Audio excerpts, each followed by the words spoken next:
Hey, coming to you from Clarksville, Tennessee. Was over in Corryton, Tennessee the last few days running a 2-day pistol course. At that class, had another gun go down. I use the term catastrophic failure, and sometimes guys get mad. They're like, catastrophic means it blew up. Well, says who?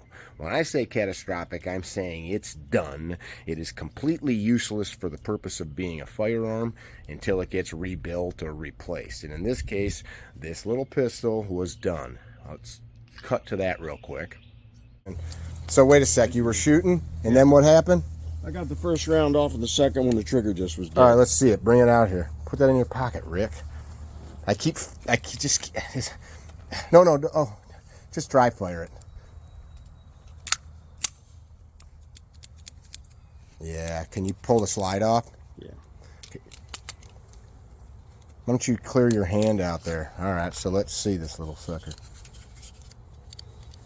Yep, so trigger bar return spring is snap-located. The cool thing is this guy's got one. Man, you lube the shit out of your guns. Yeah, I do. Okay.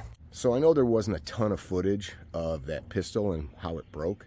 The quick takeaway. Go to the owner's manual, go to the website of the maker of the gun, and figure out what parts need to be replaced and when. Recoil spring is a big one and an easy one, 3 to 5 to 6,000 rounds. I don't know what yours is. Look it up. Just like my truck. Tires, brakes, shocks, oil. There's things that the more you drive it and use it, you're going to have to replace them. Your firearm, especially if it's one you're carrying for protection of life and liberty, you need to stay on top of that.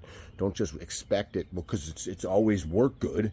Yeah, the truck always works good until the brakes wear out. It always works good until you blow the motor up. You've got to replace these perishable parts. That was a little SIG 365. It's done. Be well, don't be dickheads. Check those parts out and even have some extra ones on hand. Don't wait until you're stranded on the side of the road to figure out that you needed to do some maintenance. See you at the next class. Bye now.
Oh, hey,